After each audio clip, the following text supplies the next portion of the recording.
Hi, and welcome to this rapid quickfire overview of what you should be doing during your ACL rehab, and also looking at some of the minimum expectations and requirements to ensure that you are part of the 54%.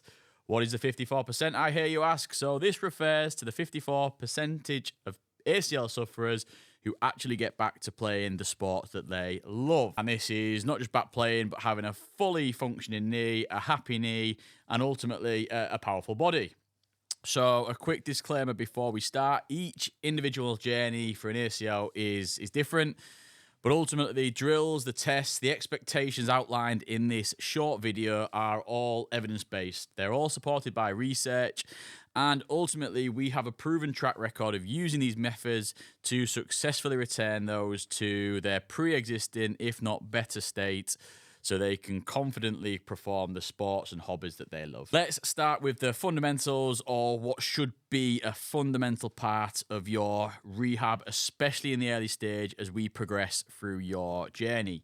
So I cannot stress how important these tests are, and ultimately how important it is to hit certain criteria at each step of your journey. For example, our patients get tested every 6 weeks for the first couple of months, and then when we're looking at bigger changes, this sort of increases with time. But ultimately, these tests are designed to keep you safe and keep you on track, and we see so many people return to running at 3 months, for example, just because their surgeon said it is safe to do so.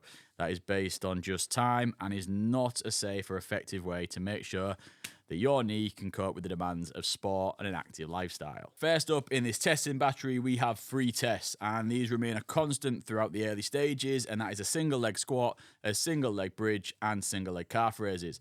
By week 12, I expect a minimum, yes, a minimum of 20 single leg squats and 25 of the other 2 exercises. And these need to be completed in 1 attempt, and they need to be done with good quality movement. Next, we have the big weights. So we're talking about squats, deadlifts, and leg presses. And again, as a minimum, I would expect you to lift the following weights and reps. So first, 100% body weight for 10 reps. And just to clarify, this isn't a body weighted air squat. This is you racking up with 100% of your body weight on your back, performing a squat to a box. For example, to further clarify, I weigh approximately 90 kilos, so I would have a barbell with 90 kilos of weight on my back, performing them for reps. Next, I would want to hit 120%, so 1.2 times your body weight for 5 to 6 reps. And finally, 1.5, so 1.5 times your body weight for 1 to 3 reps. Ladies and gentlemen, can I please have your attention? I've just been handed an urgent and horrifying news story. And I need all of you to stop what you're doing and listen. If you can't hit any of these numbers, I would say it is a risk for you to be running, and it's a risk for you to be playing sport. And ultimately, you should consider going back to the basics to get a little bit stronger in these patterns.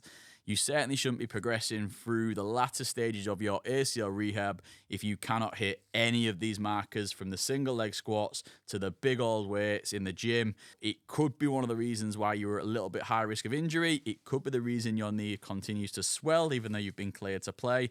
It could be the reason you are just not feeling 100% quite right in yourself. And now onto the rehab itself. So if you are currently lacking in strength and power, and you've gone through 12, 18, 24 months of rehab, you're back on the sports pitch, you're back playing, you're not feeling quite right, it's likely because you haven't done enough split stance work, appropriate plyometrics, or a hardcore and structured outdoor rehabilitation process specific to your sport. Now, it's impossible for me to give you 9 to 12 months of structured rehab. Our patients have anything from 5 to 4 structured sessions per week for the full process and the time that they work with us. We also schedule down weeks, which is just a time to not think about your ACL and just have some time for yourself. But what I can focus on is show you how to negate some of the common mistakes that we see with our ACL patients that come to us in a later stage. So typically, I want to show you this that's on screen now, which is a typical compensatory pattern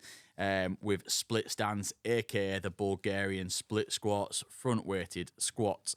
So Refusing to bend the ACL knee when it's behind, we tend to lean at the hip and the trunk. One quick way to address this is with what we call a Spanish lunge, which this helps cue the knee and take it straight down to the floor, reinforcing, loading through that knee and just promoting that natural bend as we lunge down. So the next mistake that we tend to see is not progressing your jumping, your landing mechanics, and your plyometric elements of your rehab. So here is a series in order from easy to hard on how to increase the tolerance and ability to tolerate load and landing. And lastly, we top it off with some reactive, sport-specific gameplay sort of replicas. This whole process is specific to the sport that you play, and making sure you hit the levels of distance that's involved in your game and position specific, the high intensity meters, the sprints, such as closing an opposition player down in football, making sure you try and burst a line in rugby, and ultimately the time that you will be loading your body in a half or a game. And finally, once again, if you haven't hit any of the numbers that we first discussed from the battery of testing of single leg movements and squat-based deadlifts, leg press exercises, if you haven't completed some, if not all of the exercises that we've demonstrated through this process and through this short YouTube video, and ultimately if you're just in a position where your knee just doesn't feel quite right, you're swelling, you have bits of pain, and you just don't feel like you did before your surgery and before your injury, then you can feel free to reach out and work with us. So we specialize working with all stages of ACL recoveries, and we can ultimately get you back to your best, if not a better outcome. So ACL rehab can be an opportunity for you to become better, if not stronger, than your pre-injured state. I hope you've enjoyed this video. I hope it sheds some light on the expectations and what it takes to get yourself back from ACL surgery all the way back to any level of sport or active lifestyle. Feel free to make some comments down below and be sure to subscribe and get in touch if you want to work with us.